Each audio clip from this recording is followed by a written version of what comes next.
votre fidélité renouvelée à la télévision, au Futur Média. Souleymane Niang, bonsoir. Bonsoir, Chérif. Dans les prochaines 90 minutes, nous allons commenter ce match couperé, décisif et crucial qui oppose le monde à un adversaire aussi insaisissable que redoutable. Je veux nommer le Covid-19 sur le terrain. Sur le terrain, le rapport de force semble déséquilibré pour le moment.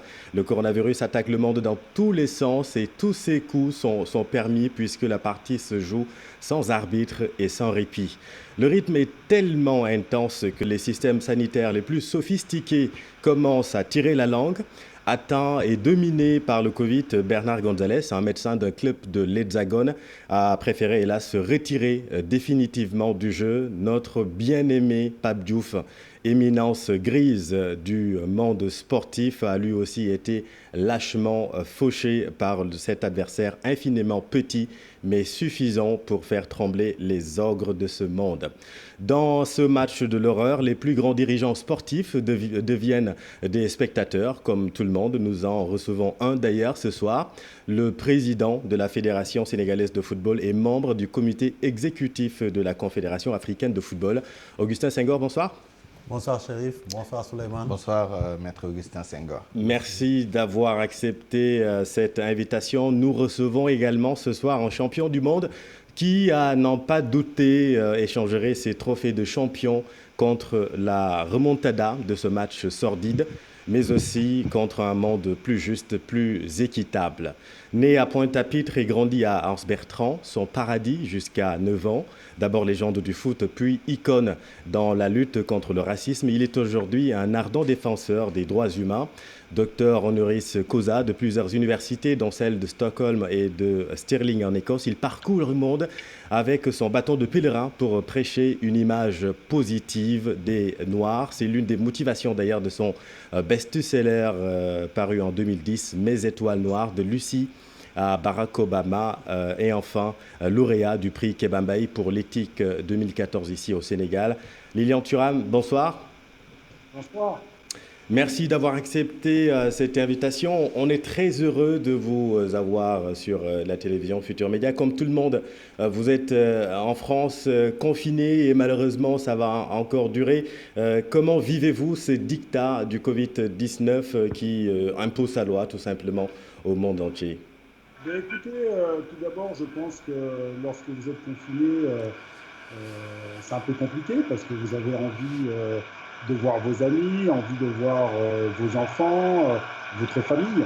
Après, il faut accepter parce qu'effectivement, c'est nécessaire pour ne pas propager ce virus, parce que ce virus est un virus extrêmement dangereux. Il y a énormément de personnes qui meurent aujourd'hui en France. Donc le confinement est fait pour justement essayer de combattre le plus intelligemment possible ce virus. Bonsoir Lilian Thuram.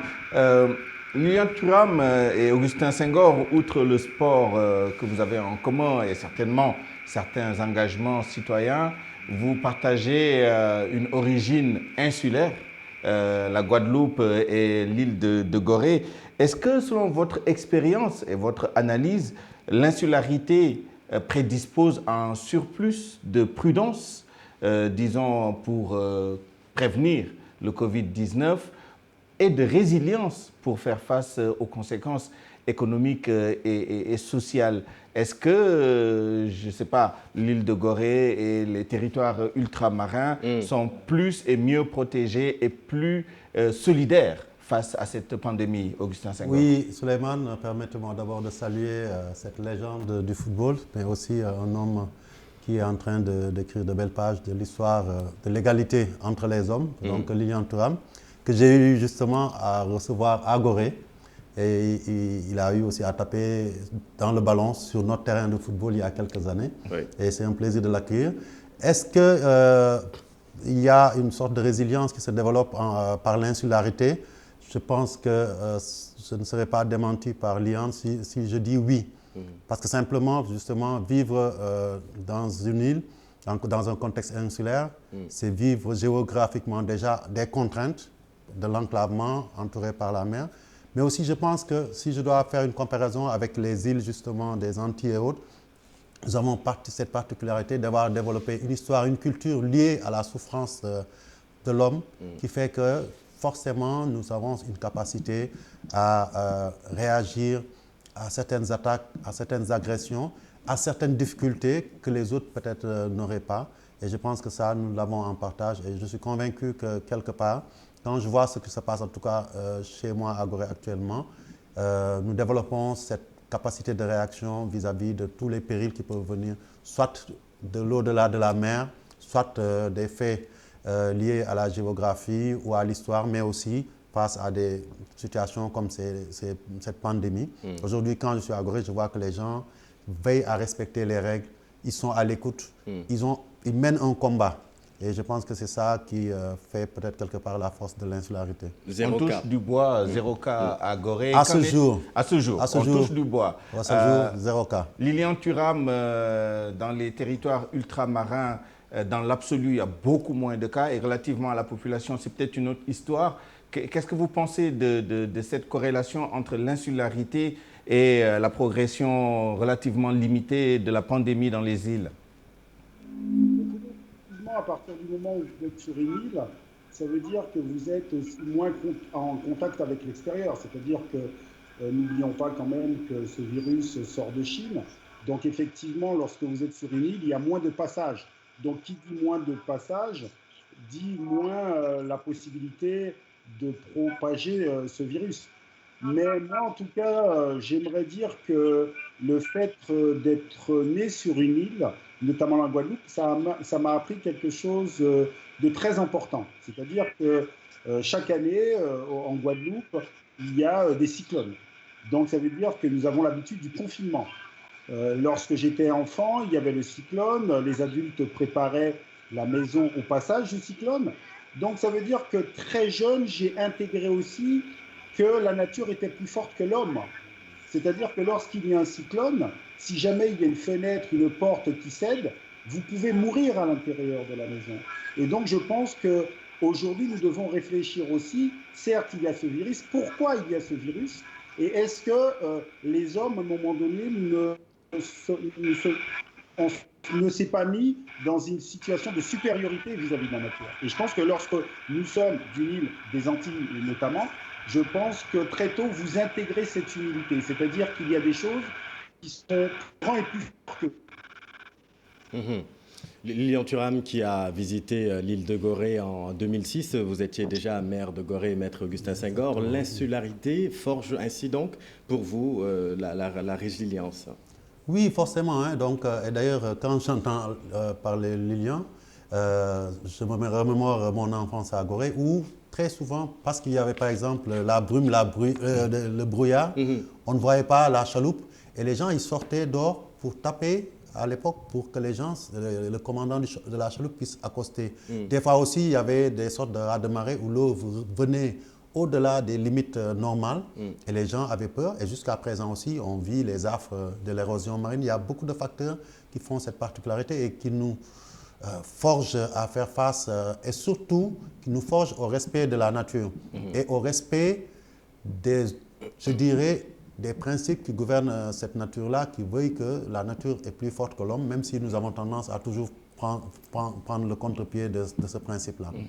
La pandémie peut-elle l'emporter sur la passion du sport? C'est le thème général de cette émission. Mais juste un dernier mot sur Gorée. Lilian Thuram, je le disais, que vous avez visité en 2006. C'était votre première fois en Afrique et en une semaine, vous avez fait carrément 6 pays dans le continent. La visite à Gorée qui vous avait particulièrement bouleversé aussi.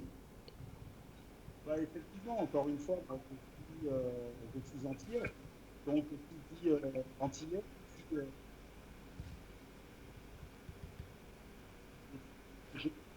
aujourd'hui, c'est pas la déportation d'hommes et de femmes venant d'Afrique. Donc, c'est vrai que pour moi, le retour à Gorée a été un moment extrêmement fort. Et comme je dis très souvent, lorsque je vais sur le continent africain, j'ai l'impression de retrouver ma propre famille. J'ai eu l'occasion de ramener ma mère et mes sœurs, et ça a changé leur vie aussi, parce qu'effectivement, je pense que chaque Antillais a ce besoin du retour. Et quelque part, c'est quelque chose qui apaise les gens, parce que effectivement, je pense que notre histoire est une histoire extrêmement violente. Et voilà, je pense un message très fort. Mhm. Alors, Maître Augustin Senghor, on l'a dit tout à l'heure, la résilience sportive est balayée, on va dire, comme un château de cartes par la puissance invisible du Covid-19. Beaucoup d'événements sportifs d'envergure ont été annulés ou reportés. La pandémie peut-elle l'emporter sur la passion du sport? Oui, je suis de ceux qui pensent que quelque part, cette pandémie nous rappelle simplement qu'il y a plus important, et peut-être pour le moment plus fort que nos passions. C'est cette dure réalité qui veut que la nature est faite de périls pendant toute l'histoire de l'humanité. Et aujourd'hui, la particularité de cette pandémie, c'est que pour moi, elle touche là où ça fait mal, là où ça cristallise beaucoup de passion.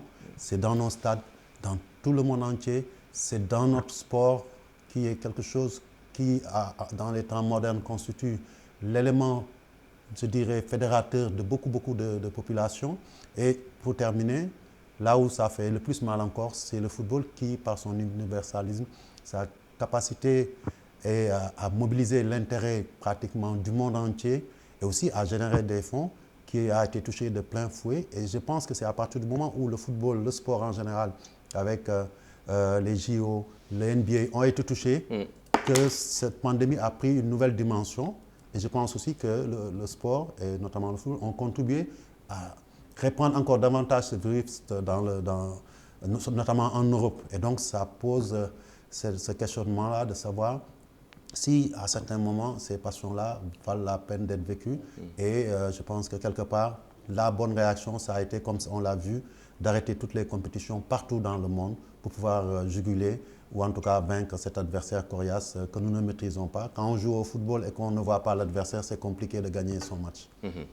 Justement, Lilian Thuram, est-ce que les principes, les valeurs du sport, du football en particulier, l'esprit d'équipe, la solidarité, l'engagement, peuvent être d'une quelconque utilité dans la lutte contre le Covid-19 actuellement?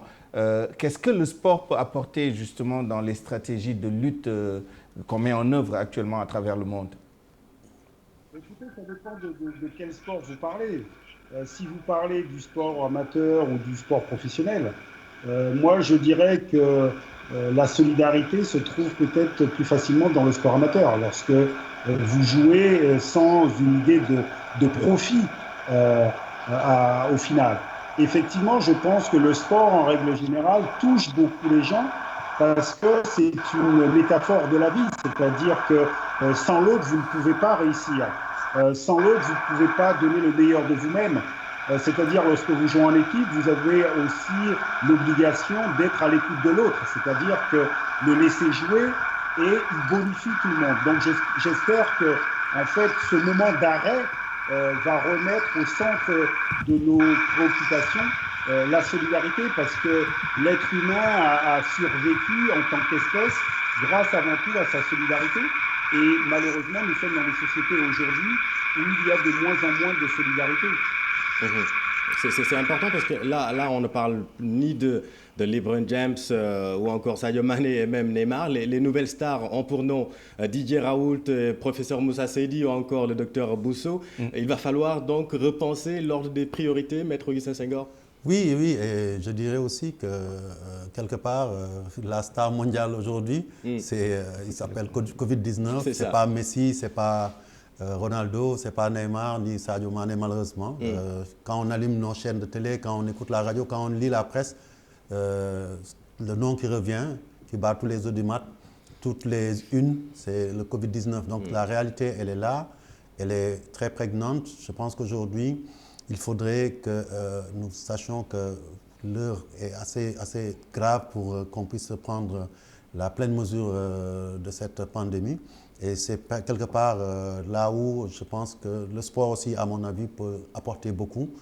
Le virus a attaqué par le sport. La réponse de la communauté mondiale doit passer aussi quelque part, en grande partie par le sport. Et j'ai l'impression quand même qu'au plus haut niveau, les gens commencent à en prendre conscience. Oui, au plan institutionnel, mais restons avec les stars. Certaines stars se sont illustrées par des dons aux fonds nationaux d'urgence de lutte contre le Covid, des stars du football notamment, que ce soit en Afrique, au Sénégal en particulier, ou ailleurs.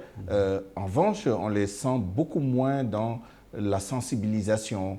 Ce sont des stars mondiales qui sont écoutées, notamment par la jeunesse. Est-ce que vous pensez qu'ils devraient s'engager davantage dans la promotion des gestes barrières, notamment, et les messages clés que l'opinion doit maîtriser? Très certainement. Ils ont une reconnaissance donc, au plus haut niveau. Ils ont un certain leadership. Ils sont écoutés par les fans du monde entier. Je pense que c'est le moment. Ce combat-là ne se gagnera pas seulement à l'aune des montants colossaux qu'on pourra rassembler pour la lutte. C'est aussi les messages que l'on passe. Parce qu'aujourd'hui, je pense que plus que les moyens qu'on va mobiliser, et, que ce soit matériel ou financier, c'est dans le discours, parler aux gens qui écoutent ces stars-là que le combat se gagnera. Donc c'est le moment aussi de leur dire qu'il ne faut pas s'arrêter à donner des enveloppes, à donner des contributions. Il faut que chaque jour, on les voit sur les chaînes de télé, dans les réseaux sociaux, parler à ceux qui les écoutent, parler aux populations et dans toutes les langues possibles pour qu'elles comprennent que le danger est parmi nous tous les jours, à tout instant et en tout lieu. Et surtout que c'est en se protégeant soi-même qu'on protège les autres, ses proches, mais aussi les anonymes qu'on peut croiser dans la rue. Justement, Lilian Thuram, que pensez-vous de la réaction du monde sportif? Est-ce que vous avez senti cet esprit d'équipe? Est-ce que vous sentez cette solidarité aujourd'hui? Écoutez, oui, fortement. C'est-à-dire qu'il y a beaucoup de joueurs individuellement. Il y a des clubs qui viennent en aide financièrement aux hôpitaux. Je trouve quelque chose de très bien, mais en même temps, il faut que ça nous questionne. C'est-à-dire que ça voudrait dire que les États n'ont pas mis en place des politiques de solidarité et surtout n'ont pas mis des politiques où la santé était au centre de leurs préoccupations. Et donc, je pense que c'est une très bonne chose quand il y a de la générosité. Je pense que c'est une très bonne chose quand les joueurs et que ce soit les personnalités participent à sensibiliser la population sur la dangerosité de la situation dans laquelle on vit. Je trouve ça très, très important. Mais je pense encore qu'à la fin de ce confinement, il faudra réfléchir aussi aux demandes politiques qu'on doit faire à nos sociétés. C'est-à-dire qu'ils ont en charge de mettre en place des solidarités, notamment pour subvenir aux besoins des personnes les plus démunies. Et malheureusement, ce ne sont pas les choix de beaucoup de politiques dans le monde aujourd'hui. Alors, je reste avec vous, Lilian Thuram.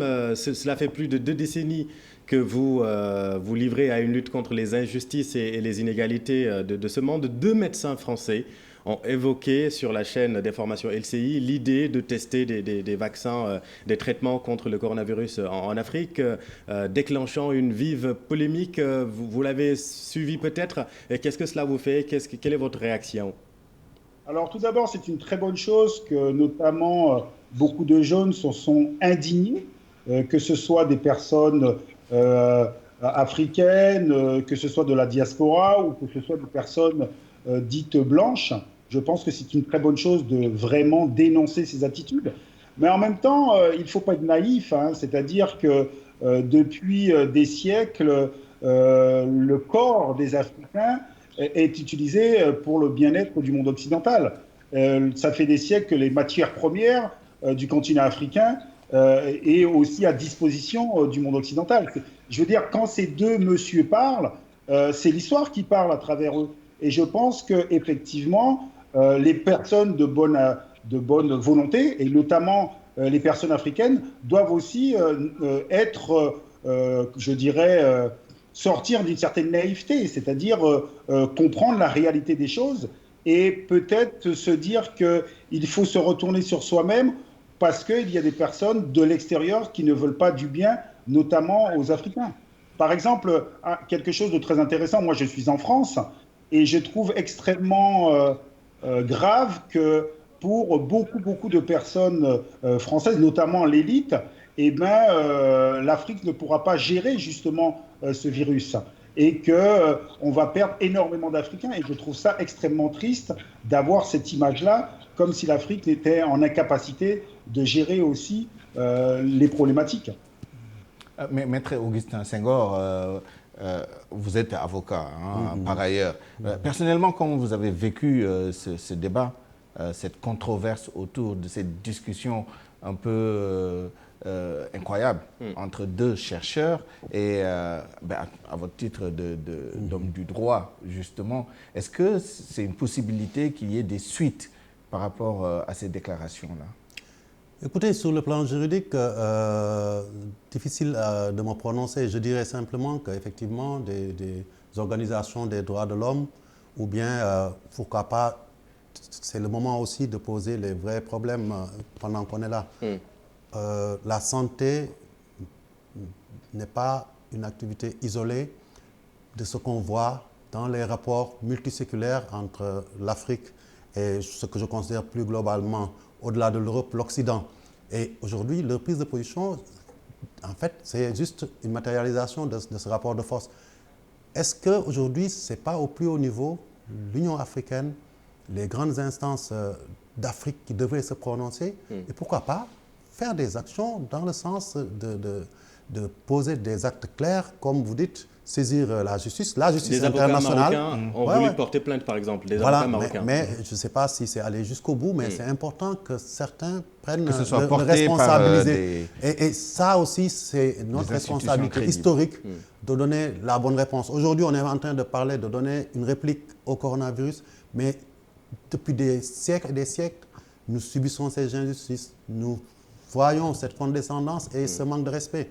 Ne soyons pas dupes, comme l'a dit Lilian. Je suis sûr qu'à l'époque de l'esclavage, ces choses-là se passaient pendant la période coloniale. Et jusqu'à maintenant, quand on sort du domaine de la santé, on sait que beaucoup de pays développés prennent leurs déchets toxiques et nous les amènent sur notre continent. Donc c'est un problème global qui doit être traité globalement. Après, on peut tirer sur ces deux messieurs. Ils ne dégagent que la conscience d'un plus grand nombre, qui est la conscience occidentale, à mon avis. C'est pour vous, Lilian Thuram, est-ce que c'est révélateur d'un problème qui est beaucoup plus profond? C'est l'avis, par exemple, du président de SOS Racisme, Dominique Sopo, en l'occurrence. Écoutez, le vrai problème, c'est que très souvent, nous oublions l'histoire.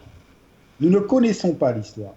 Pour quelqu'un qui connaît l'histoire, mais vous n'êtes pas choqué lorsque vous entendez, encore une fois, ces deux personnes dialoguer, parce que c'est l'histoire.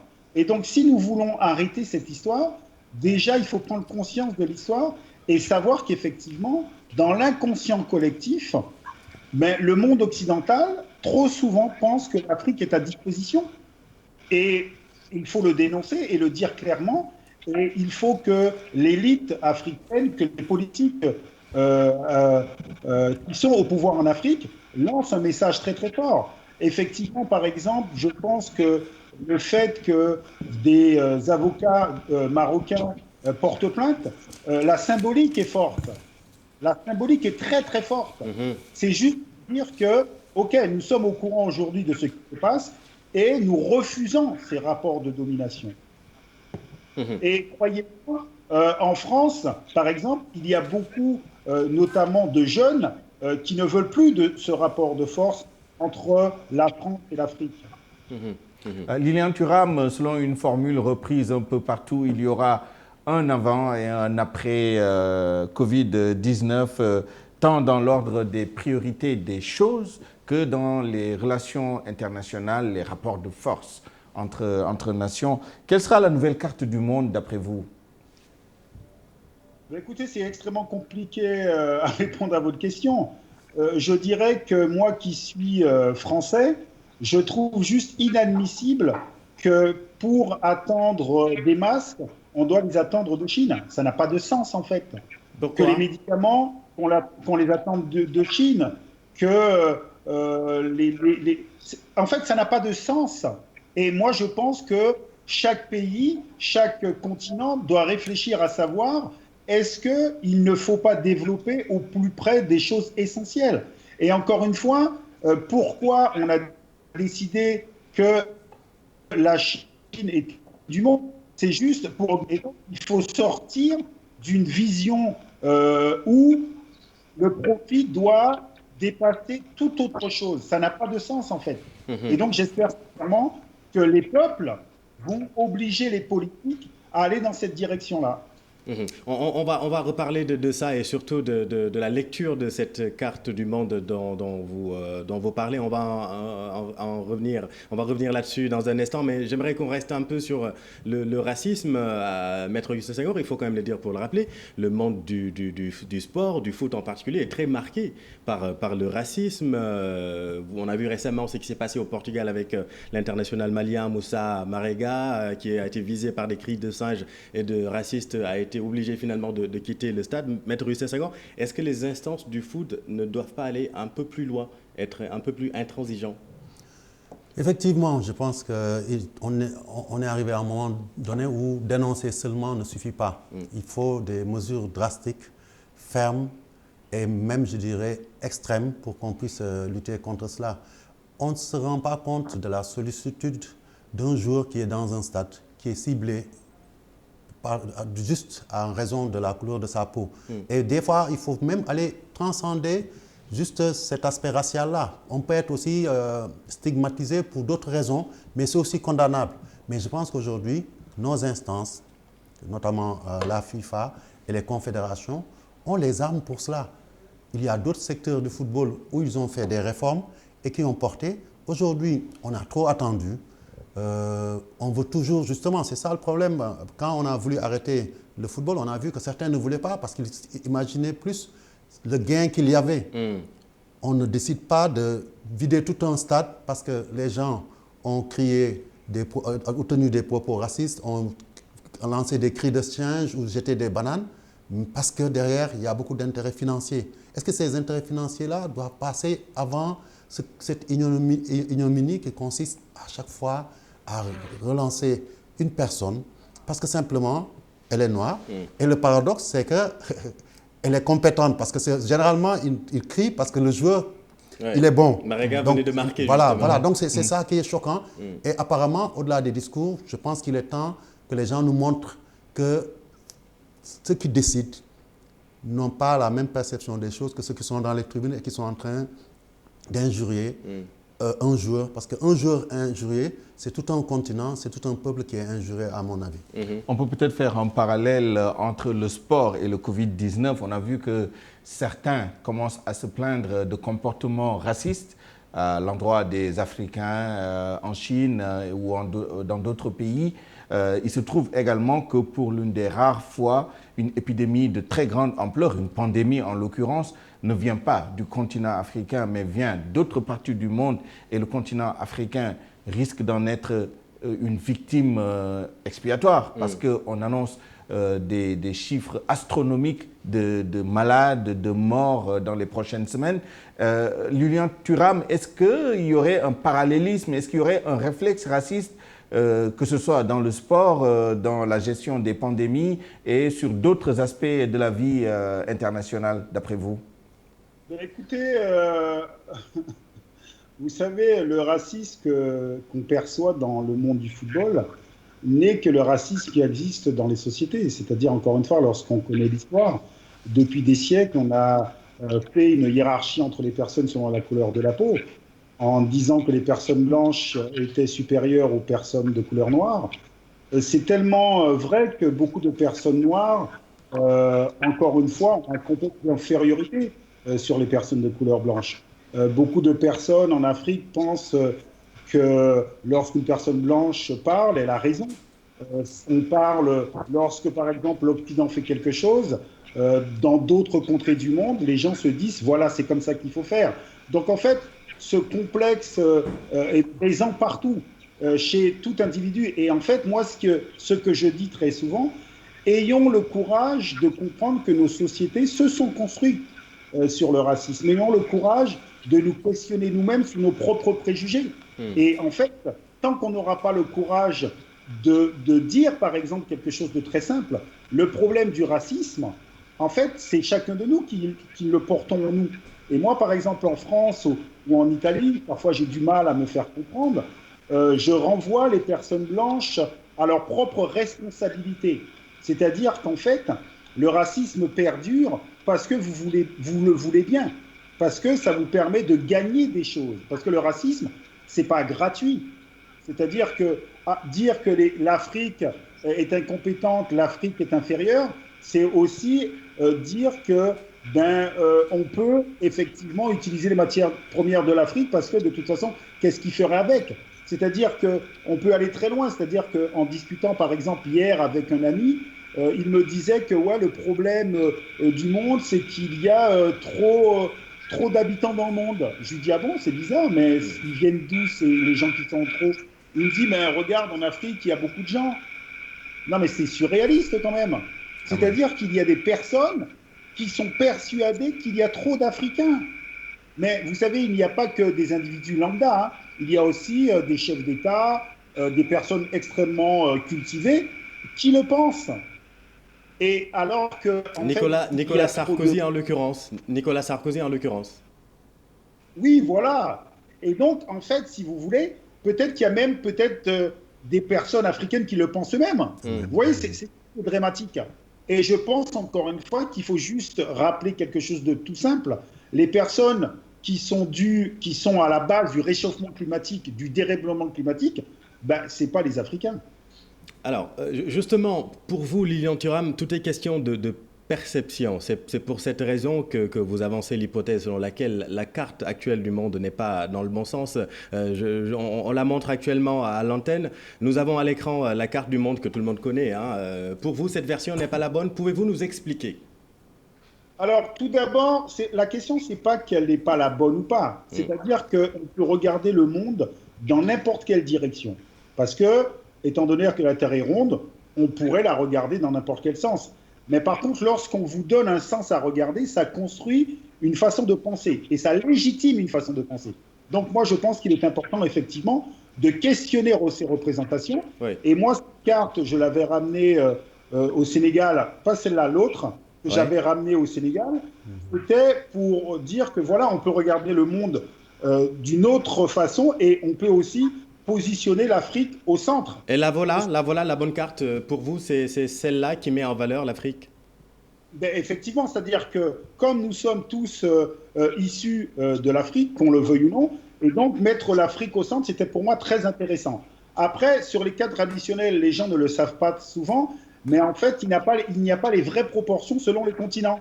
C'est-à-dire que sur les cartes traditionnelles, l'Afrique est rétrécie, l'Europe est agrandie, l'Amérique du Nord est agrandie, l'Amérique du Sud est rétrécie, et c'est juste pour dire, est-ce que vous pensez que c'est anodin? Parce que très souvent, les gens pensent que le centre du monde serait l'Europe, mais c'est parce qu'en fait, c'est la carte qui la présente comme ça. Et je reste persuadé que moi, si dans toutes les écoles, on mettait la carte où l'Afrique est au centre, ça changerait l'imaginaire collectif des enfants. L'Afrique au centre, Maître Augustin Senghor, oui, allez-y. Mais parce que souvent, les gens ne comprennent pas pourquoi, historiquement, dans le développement de l'Europe, l'Afrique a toujours été centrale. C'est-à-dire que les matières premières qu'on a prises en parlant de mes ancêtres, ce sont les hommes, parce qu'avant, la matière première, c'était les hommes qui travaillaient. Donc, on a cherché les hommes en Afrique pour développer le monde. Et aujourd'hui, les gens ne comprennent pas pourquoi on prenne les matières premières en Afrique. Mais c'est tout simple, c'est le plus grand continent. Et comme c'est le plus grand continent, c'est où est-ce qu'il y a logiquement plus de matières premières. Voilà. Et donc, je pense que le rêve de certains, c'est s'accaparer totalement ce continent-là pour leur développement. Maître Augustin Senghor, tout est question de perception, il faut changer l'imaginaire. Oui, je pense qu'il y a une partie du combat qui est tournée vers les autres, mais la plus grande partie appartient aux Africains, c'est mon avis. Il est temps qu'on prenne conscience que pendant très longtemps, on nous a fait voir une chose pour ne pas qu'on voit la réalité qui est que l'Afrique est un continent très grand, qui est très vaste, qui est très riche, qui aujourd'hui est très jeune. Je peux comprendre qu'un Européen puisse dire « ouais, vous avez trop de monde ». Mais nous, aujourd'hui, avoir trop de monde, avoir beaucoup de jeunes, c'est un atout, ce n'est pas un handicap. Aujourd'hui, justement, ce que j'appelle l'Occident, parce que pour moi, je veux toujours transcender l'Occident dans un sens qui va au-delà de l'Europe. C'est, comme il l'a dit, l'Amérique du Nord, l'Amérique globalement, c'est d'autres pays, même d'Asie, la Chine. je considère qu'aujourd'hui, le vrai problème de ces pays-là, de ces communautés-là, c'est qu'elles sont vieillissantes. L'Afrique a ce potentiel de jeunes qui aujourd'hui commencent à s'ouvrir au nouveau monde que j'appelle le monde que nous vivons, interactif, les réseaux sociaux, qui ont une autre perception que nos ancêtres qui ont été colonisés. Et c'est là que nos dirigeants, nos chefs d'État doivent mettre les atouts pour faire face à l'Occident dans son ensemble, pour dire maintenant ça suffit, nous pouvons exploiter justement nos propres ressources, nous pouvons nous reposer sur nos ressources humaines, parce qu'aujourd'hui, pendant ce temps qu'on nous dit qu'en Afrique, il n'y a pas de ressources humaines, il n'y a pas de compétences, on prend nos meilleurs, on les amène chez eux, on leur donne la nationalité pour qu'ils travaillent. Et pour terminer, je ne sais pas ce que deviendra cette épidémie du coronavirus pour l'Afrique, mais la réalité aujourd'hui, c'est que sur certains plans, la solution n'est pas forcément l'Europe, parce qu'on voit qu'ils ont plus de difficultés que nous pour faire face. Et en même temps aussi, même si on nous prédit le pire, la réalité du moment nous permet d'être confiants dans l'avenir pour dire que peut-être que la solution de ce coronavirus peut venir d'Afrique. Et je pense que c'est ça qui est le plus important. C'est à nous de changer de mentalité. C'est à nous maintenant de faire face et de montrer que nous devons être au même pied d'égalité que n'importe quelle autre nation du monde. Si la Chine, aujourd'hui, a pu développer le coronavirus et est en train de donner des solutions aux Européens pour régler ce coronavirus, ça veut dire aussi que l'Afrique peut le faire. L'Afrique est peut-être aussi grande ou plus grande que la Chine. L'Afrique est l'un des continents les plus peuplés. On a l'un des peuples les plus jeunes. On a les plus grandes ressources du monde. Ce n'est pas pour rien que même si on nous crie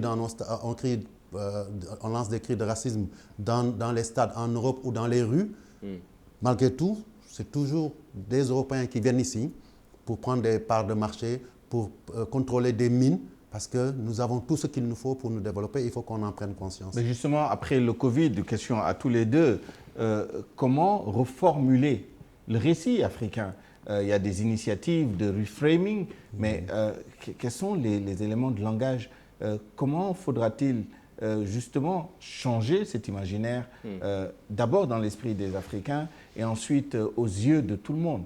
C'est ça la question, c'est le comment en fait. Et comment le Covid peut être une vraie opportunité pour faire cette reformulation-là? Moi, je pense que déjà, il est important que justement les décideurs analysent cette situation par rapport au futur. Déjà qu'on se projette sur l'après-coronavirus, parce qu'il y aura certainement un avant et un après. Il y a un avant et un après. Et quelle est la place de l'Afrique? On a eu des certitudes qui se sont révélées à travers cette pandémie qui doivent nous servir. Et c'est pour ça qu'aujourd'hui, je ne dis pas que nous ne devons pas nous ouvrir aux autres. Au contraire, il faudrait qu'on poursuive cette ouverture vers l'autre. L'Afrique a toujours été ouverte à tous les continents, mais il faut d'abord qu'on compte sur nous. Il faut aussi qu'on règle nos contradictions internes qui ont toujours été des freins et qui ont été utilisés contre nous par les autres civilisations. C'est-à-dire qu'on sache que c'est ensemble, on parle tout à l'heure de solidarité, Oui. On a toujours joué sur nos divisions pour pouvoir tirer le meilleur de ce que l'Afrique peut donner au profit des autres et que nous, on reste en rade. Et aujourd'hui, je pense que l'Union africaine, je reviens à cela, le panafricanisme ne doit pas être un vain mot. On doit le vivre dans la pratique, on doit le vivre au niveau de nos différentes sous-régions, mais on doit le vivre au niveau continental pour que l'Afrique puisse développer des espaces d'échange, de développement, je dirais, internes qui nous permettent vraiment de solutionner nos problèmes et de nous poser un partenaire réel par rapport aux autres continents ou aux autres grandes nations, plutôt que simplement en personnes qui sont exploitées ou en continent qui est exploité et qui attend toujours tous les autres. Et j'apprécierais simplement de dire ici que moi-même, en venant ici, j'ai un masque qui a été importé. Mais quand je suis sorti ces derniers jours, j'ai vu des Sénégalais faire des masques du pays. Et ça commence. Et quand je dis que ça commence, c'est des petits détails, mais qui comptent. Il faut qu'on continue dans ces voies. On voit nos étudiants dans les universités qui font eux-mêmes les produits hydroalcooliques pour nous protéger. Donc ça veut dire que c'est bien possible. Il faut aller au-delà dans nos industries, dans la gestion. Ça nous concerne nous aussi, le Sénégal, puisque nous sommes l'un des derniers à avoir découvert le pétrole et le gaz.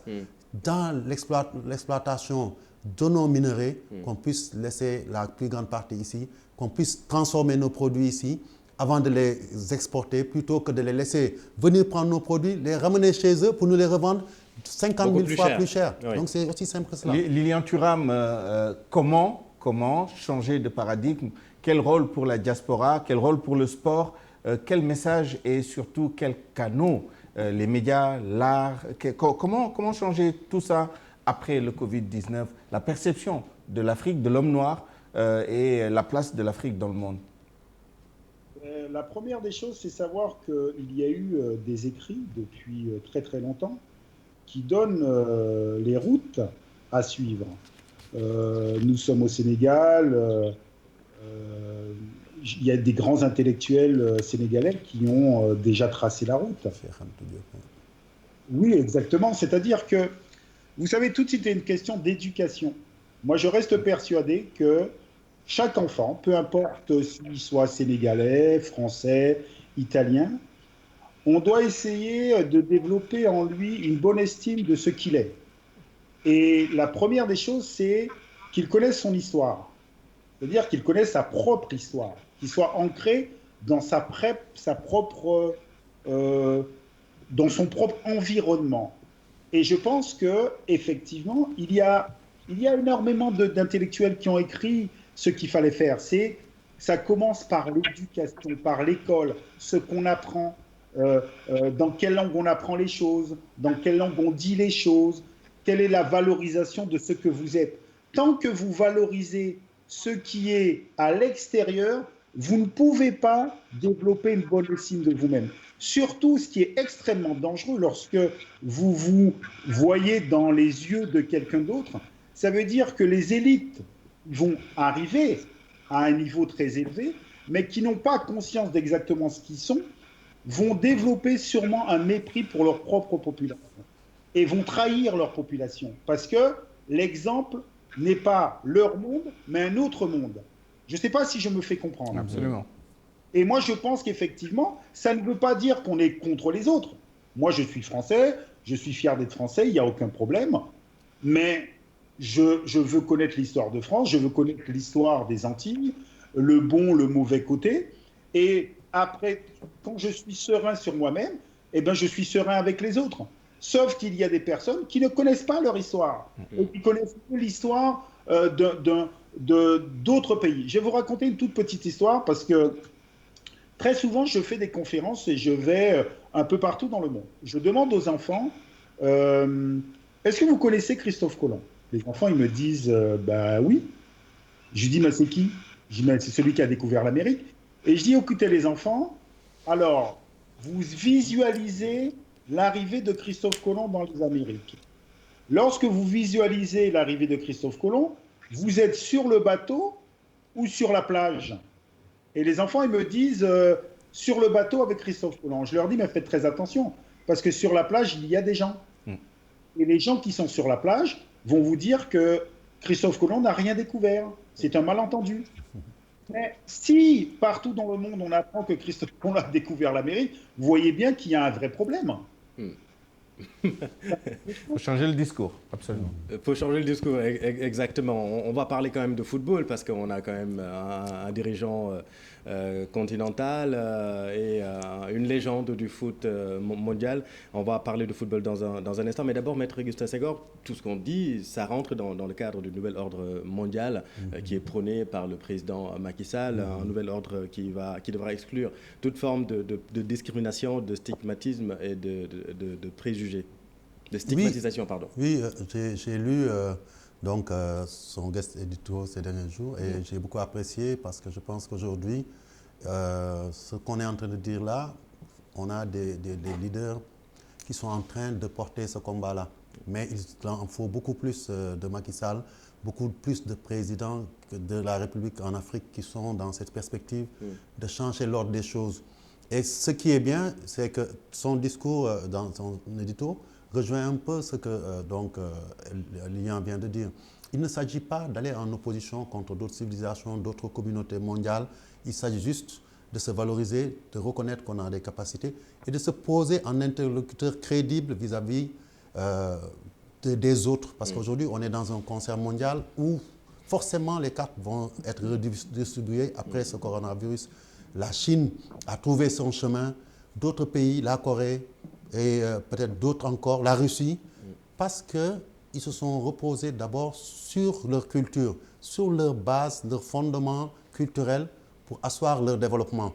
Tant que nous n'avons pas coupé, tout en restant dans une logique claire, de dire que nous sommes, je pense, indépendants totalement, mais au niveau institutionnel, mais je pense que ce cordon ombilical né et de la traite négrière et du colonialisme est encore là, tant que nous ne l'aurons pas coupé, et parler comme le président Macky Sall, pied à pied, face à face avec toutes les autorités du monde pour leur dire l'ordre actuel doit changer, nous ne bougerons pas. Et je pense que c'est le premier pas, mais il faut aller plus loin. Il faut que d'autres aussi prennent position de manière claire. Même quelque part, quand on regarde bien, on subit les affres de l'économie mondiale parce que l'Occident le veut. Aujourd'hui, c'est eux qui nous notent, c'est eux qui nous disent que vous êtes développés. Ils reconnaissent nos valeurs culturelles ou non, comme Sarkozy l'a fait ici. Donc c'est autant de facteurs qu'il faut rompre. Le discours de Dakar. Qu'il faut rompre et qu'on parte sur des bases claires et surtout qu'on puisse s'affirmer en tant que continent de l'avenir. Parce que moi, je suis persuadé aujourd'hui qu'il n'y a que nous, Africains, qui ne sommes pas conscients que l'avenir de ce monde-là, si il n'est pas entre les mains de l'Afrique, en grande partie, l'Afrique devra y jouer un rôle important. Dernière chose sur ce thème, toujours Lilian Thuram, est-ce qu'il faut rompre le cordon ombilical entre l'Afrique et l'Occident? Mais le cordon ombilical est nourri par quoi? Bonne question. Ben oui, c'est ça. C'est-à-dire que j'ai beaucoup aimé cette image de cordon ombilical. Mais ce cordon ombilical, il y a quoi à l'intérieur? C'est quoi les liens historiques? Donc, si vous connaissez les liens historiques, vous connaissez la réponse. Parce qu'effectivement, je pense que ce que j'apprends à mes enfants, en tout cas, le respect s'impose. Vous ne demandez pas le respect. Le respect s'impose. Et lorsque vous êtes respectable, eh ben, on vous respecte.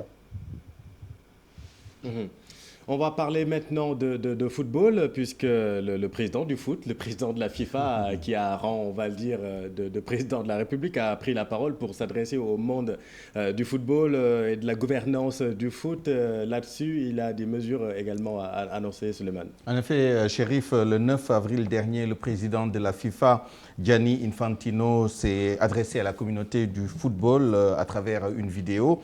Il y évoque les 3 priorités du moment de la Fédération internationale de football. Et d'abord, la primauté de la santé sur toute autre considération. Je le cite, « Aucun match, aucune compétition, aucun championnat ne mérite qu'on sacrifie ne serait-ce qu'une seule vie. » Fin de citation. Il y parle aussi de l'avenir du football au sortir de cette crise sanitaire avec des concertations en cours sur l'aménagement du calendrier international, sur les contrats, mais aussi sur l'aide que la FIFA apportera. Surtout, il a insisté sur l'aide d'urgence que la FIFA entend apporter immédiatement à travers un fonds d'urgence. Voici un extrait de cette vidéo. Grâce au travail réalisé à la FIFA au cours des 4 dernières années, notre situation financière est très solide. La FIFA jouit d'une bonne réputation sur les marchés financiers, ce qui nous a permis de consolider des bases solides en constituant d'importantes réserves. Mais ces réserves n'appartiennent pas à la FIFA, c'est l'argent du football. L'objectif est de créer un fonds doté d'une structure de gouvernance indépendante. Cette solution permettra de renforcer l'approche professionnelle et orientée vers la recherche de solutions qui nous semble la mieux adaptée. Ceci signifie que chacun saura où va l'argent, et surtout, vous saurez pourquoi ces sommes sont affectées ici ou là. Par ailleurs, afin d'offrir une aide immédiate à chacun d'entre vous, j'ai demandé à l'administration de la FIFA de prendre, avec l'approbation, bien sûr, des commissions concernées, les mesures nécessaires pour anticiper le versement de la seconde moitié de vos frais opérationnels dans le cadre du programme Forward, prévu pour le second semestre de cette année. Dans ces circonstances exceptionnelles, j'ai également demandé à ce qu'on renonce aux conditions requises pour les critères supplémentaires de cette année et de l'année dernière, afin que la totalité de la somme soit versée à chacun d'entre vous. Ce versement devrait vous aider et soulager la pression à laquelle vous êtes actuellement confrontés, tandis que nous continuons de bâtir ensemble une réponse à long terme. Monsieur Augustin Senghor, en tant que président de la Fédération sénégalaise de football, votre réaction sur les deux aspects. Premièrement, la ligne directrice, la primauté de la santé surtout. La santé est plus importante, donc doit guider toutes les décisions que les fédérations prennent, notamment en ce qui concerne l'arrêt des championnats, etc. Et deuxièmement, le package financier qui est proposé par la FIFA. Qu'est-ce que vous en pensez ? Écoutez, nous avons reçu en tant que fédération donc, cette vidéo. Je pense que c'est un message de très haute portée. Et d'abord parce qu'on tranche une question et la FIFA tranche une question importante, quels que soient les enjeux, quelles que soient les attentes des fans, on a parlé tout à l'heure de passion, il ne faudrait prendre aucun risque. C'est ce qu'il a dit, c'est un message fort pour l'ensemble des fédérations et des confédérations du monde. La santé d'abord. Quelle est la conséquence le jeu que vous viendra en tirez après. Qu'il faut que, tant qu'on n'a pas la maîtrise de la situation, refuser de reprendre le football, quel que soit le continent, quel que soit le pays, parce qu'aujourd'hui, les enjeux sont tels que la santé prime sur tout, prime sur le jeu, prime sur nos passions. Nous ne savons pas aujourd'hui comment guérir le coronavirus. Pourquoi prendrions-nous le risque encore de développer cette maladie dans nos stades? Au Sénégal, vous avez annulé les coupes, par exemple. C'est une première étape. Et si d'ici un mois, cette maladie n'est pas réglée, nous n'hésiterons pas à aller au bout de notre logique qui serait simplement de supprimer cette saison et d'attendre de repartir sur une prochaine saison, le temps que la pandémie soit réglée. Et sur l'appui financier? Sur les autres aspects, je pense que c'était important aujourd'hui que la FIFA puisse, au moment où finalement la pandémie crée des problèmes à beaucoup d'États, beaucoup de pays sur le plan financier, beaucoup de fédérations, beaucoup de confédérations vont être ébranlées sur leur base. Leurs composantes, en tant que les clubs professionnels, les clubs amateurs, vont vivre des moments difficiles. Et donc l'attente qui était là a été satisfaite puisque la FIFA dit on va accompagner. On va déjà faire sauter les verrous parce qu'il y avait beaucoup de verrous pour toucher les fonds de la FIFA qu'ils vont faire sauter et ils vont verser en urgence ces montants-là. Le programme Forward notamment. Les programmes Forward, c'est-à-dire les programmes Forward pour ce qui concerne les frais de fonctionnement, puisque c'est ça qui est concerné, c'est $1 million par an, payable en 2 tranches. Donc la première tranche, elle est versée globalement, c'est $500 000. Les 500 000 autres, il faut avoir rempli un certain nombre de critères. Et c'est ça qui sera supprimé. C'est ça qui va être supprimé et ça va être aussi payé à l'avance, en attendant aussi d'autres appuis qui viendront vers les confédérations, vers les clubs, notamment professionnels, mais aussi vers les associations nationales. Là-dessus, il n'y a pas de chiffres, il n'annonce aucun chiffre. Il a dit qu'ils sont en train de travailler sur ça, mais je pense qu'ils ont puisé sur leurs réserves. Et pour pouvoir aider. Des réserves solides quand même. Solides, parce que donc ça veut dire qu'il n'y a pas de souci à se faire à ce niveau. Je voudrais simplement dire que justement, le football est tellement important que je pense que tout à l'heure on parlait de géopolitique. Oui. Si le football était un État, je suis persuadé aujourd'hui qu'il siégerait comme membre permanent du Conseil de sécurité de l'ONU. C'est clair parce que son influence, ses moyens, son impact sur les populations font que le football est devenu incontournable. Que la FIFA pose des actes aussi forts, c'est un signal fort aussi pour que nos gouvernants, mais aussi tous ceux qui sont les décideurs de ce monde-là, puissent aussi appuyer les populations dans le monde entier qui ont aujourd'hui besoin d'aide. Le football est un pan de cette société mondiale et je pense que c'est important. Et vous le savez, les places sont chères au Conseil de sécurité de l'ONU. Lilian Thuram, qu'est-ce que vous pensez de ces mesures d'urgence de la FIFA? Alors, pour vous dire la vérité, je vous ai perdu à un moment donné, tu as coupé. Ouais. Et donc, on a dû vous rappeler. Et là, je viens d'arriver à la fin de la discussion. Bienvenue. Alors, est-ce que vous avez suivi ou pas les mesures d'urgence de la FIFA? Alors, les mesures d'urgence, c'est faire attention que la santé prime avant tout. Oui. Ça. C'est ça. Et je crois, c'est donner des sommes d'argent aux fédérations. C'est bien ça. ça. On va les, Et on va les ce que citer vous avez lu tout à avec l'heure. Souleymane, les mesures et concrètement. Alors concrètement, comme vous l'avez dit, il y a la primauté de la santé sur toute autre considération. Évidemment, des concertations qui sont lancées actuellement pour régler le problème du calendrier international à la fin du Covid, les problèmes des contrats aussi, où ils recommandent la flexibilité et le bon sens dans la gestion des contrats et l'aide durable qui sera apportée après le Covid. Mais immédiatement, il y a un fonds d'urgence qui est mis en place. Il n'y a aucun chiffre, mais évidemment, la FIFA s'engage à aider les associations nationales, le football en général et surtout les équipes nationales. Mais il y a un point qui est très important également, c'est que dans le cadre du programme Forward, on supprime les critères qui étaient mis en place pour la libération des fonds et on avance le paiement des fonds, enfin de la deuxième tranche qui devait arriver au deuxième semestre. Je pense que ce sera payé par anticipation. Ok. Ben, écoutez, c'est une très très bonne chose. Tout d'abord, effectivement, je pense que nous sommes tous d'accord que la santé avant tout, c'est une évidence. Après, que la FIFA puisse aider financièrement, c'est une très bonne chose parce qu'effectivement, je pense qu'il y aura beaucoup d'associations, beaucoup de pays en grande difficulté avec ce virus. Sachant que il est aussi important de dire que l'être humain a besoin d'émotions, parce que nous sommes des êtres d'émotions, et plus rapidement le football pourra être rejoué, mieux c'est pour tout le monde, parce qu'effectivement, psychologiquement, vous avez aussi besoin d'échappatoire.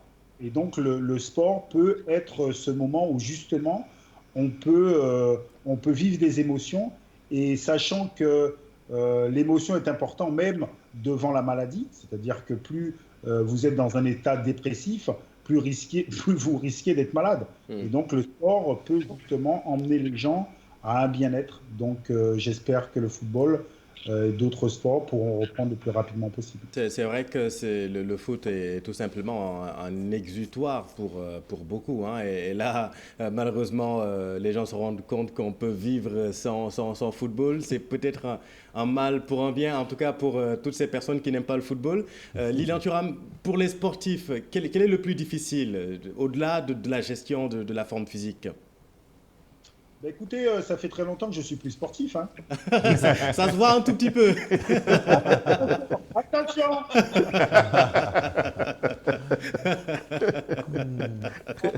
Oui. Je pense que dans ces moments-là, le plus difficile, c'est comme tout un chacun, c'est l'attente. Ouais. Parce que nous ne savons pas, en fait, quand est-ce qu'on va pouvoir sortir de ce confinement. Et donc, ça crée une certaine angoisse. Et puis après, lorsque vous êtes sportif, lorsque vous êtes, par exemple, joueur de foot, c'est aussi jouer, c'est une forme de liberté. Et chaque individu, nous avons besoin de cette liberté. C'est pour cela que je dis que lorsque le foot va reprendre, ça voudrait dire qu'on a repris un semblant de normalité dans nos vies. Et ça, c'est quelque chose de très, très important. Mais justement, on évoquait tout à l'heure l'après-Covid et la place du football. Est-ce que vous pensez que le football sortira plus fort, plus prégnant dans la vie des gens, ou est-ce que dans le cadre de la redéfinition des priorités des choses, le football va baisser dans l'ordre de priorité selon vous?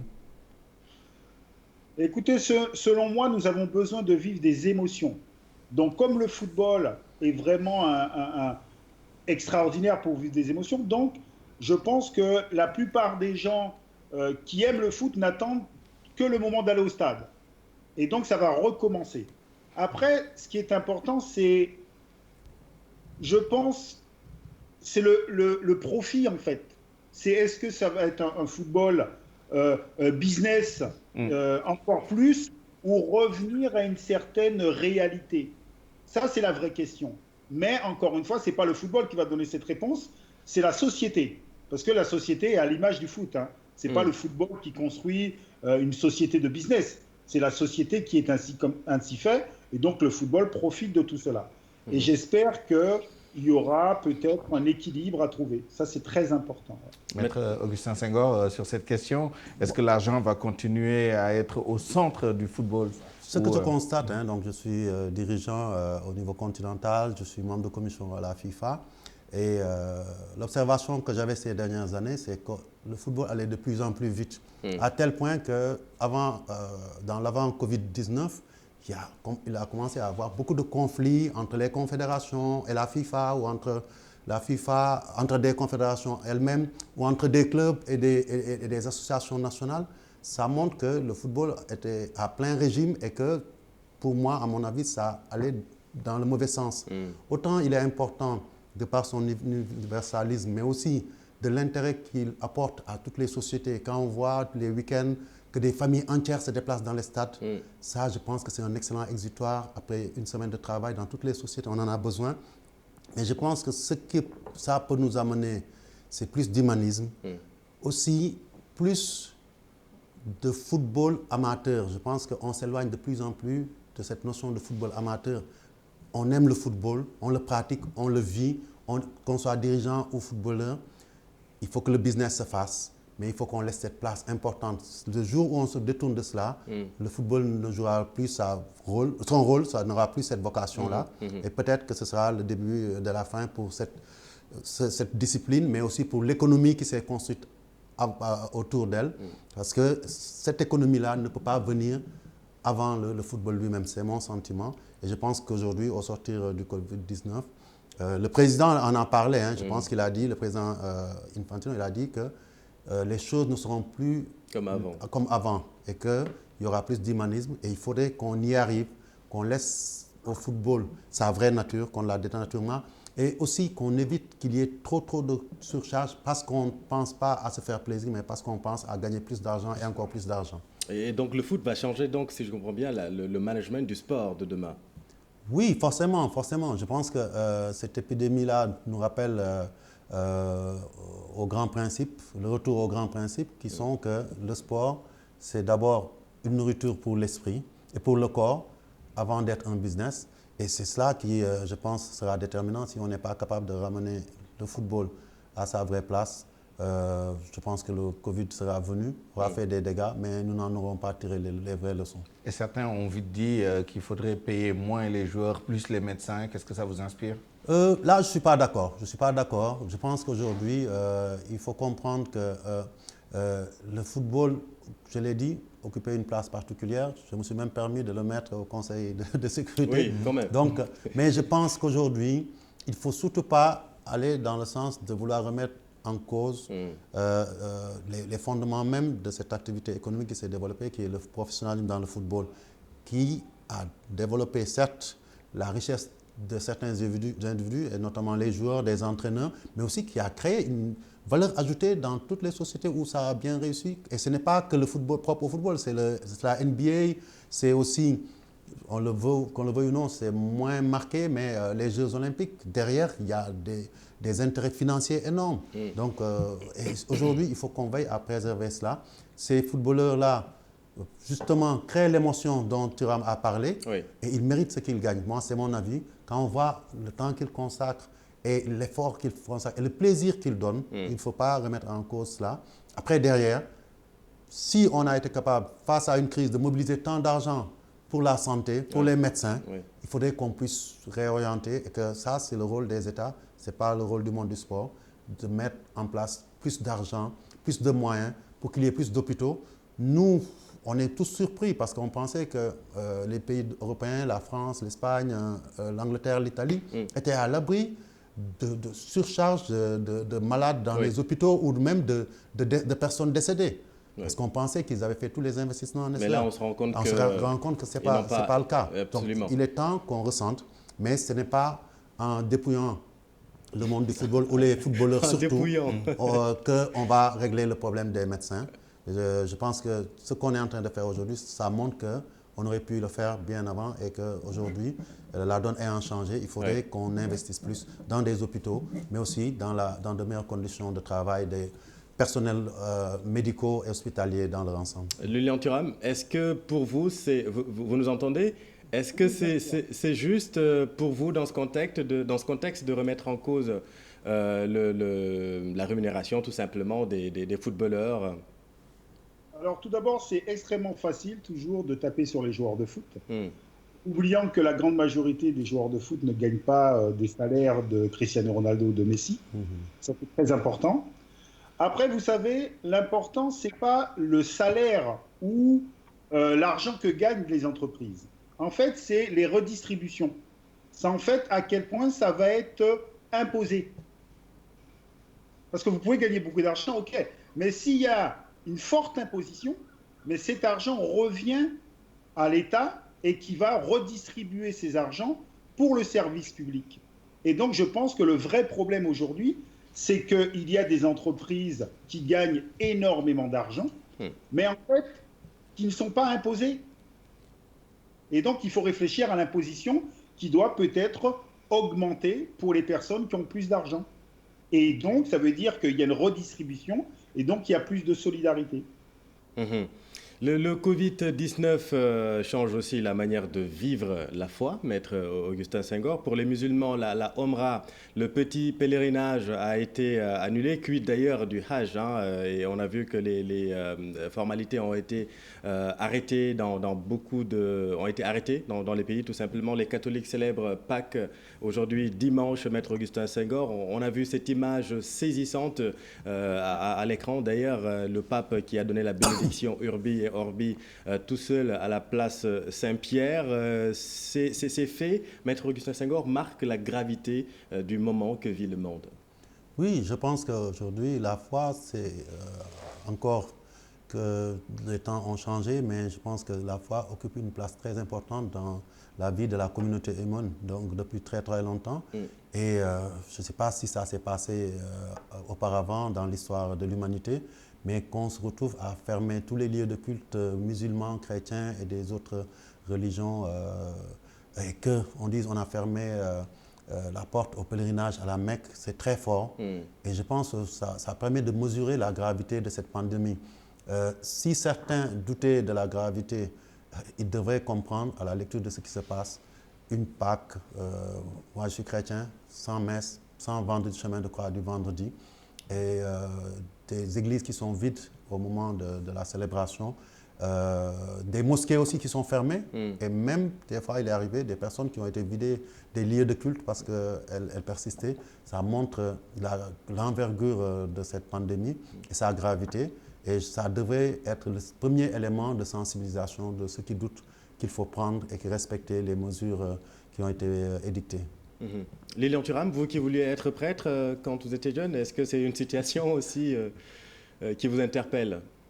Ben, effectivement, oui, ça m'interpelle parce que parfois nous avons tendance à mettre en avant certains de nos identités. Et donc, ça peut être la nationalité, ça peut être la religion. Et là, je trouve que c'est intéressant que ce virus nous renvoie à l'identité la plus importante, le fait que nous sommes des êtres humains et que les êtres humains sont touchés en plein cœur par ce virus. Et je pense qu'après ce confinement aussi, ce sera intéressant à revenir à cette identité primordiale. C'est-à-dire que dans nos décisions, c'est pas parce qu'un autre est d'une autre religion, d'une autre couleur de peau, d'une autre nationalité, qu'on ne doit pas se voir comme des êtres humains avant tout. Très bien. On va finir cette émission avec la question que je pose sur le plan personnel. Votre première priorité, votre exigence post-Covid, c'est quoi? Ma première exigence? Post-Covid, ouais. Bah, écoutez, je n'exige pas beaucoup de choses. Moi, je dirais que ce qui me tarde à faire, c'est serrer dans mes bras mes enfants. Parce qu'il me manque beaucoup. Serrer dans les bras mes amis, ma famille. Et puis, parce que je pense encore une fois que nous sommes des liens, nous sommes des êtres de liens. Donc, être dehors avec des gens, passer du temps, je pense que c'est quand même ça le plus important. Voilà. Maître Augustin Senghor, la même question. Quelle sera votre priorité après le Covid? Moi, ce sera un seul mot, c'est l'humilité. Ça nous permettra de changer notre rapport à l'autre en tant qu'humain. Notre rapport, bien entendu, à la nature. D'ailleurs, c'est important de le signaler. il paraît que depuis que tout s'est arrêté en partie, la nature s'en porte mieux, il faut s'en féliciter. Et en dernier lieu, notre rapport aussi à Dieu. Parce que nous tous, certainement, à un moment donné, je pense que l'être humain n'a respecté ni la nature, ni son prochain, ni Dieu. Et je pense qu'il faudrait qu'on revienne à plus d'humilité pour l'homme simplement. C'est votre message d'espoir. Merci beaucoup, Maître Augustin Senghor, d'avoir accepté notre invitation. Lilian Thuram, merci beaucoup. Votre dernier mot, allez-y. Je peux rajouter juste quelque chose. Allez-y.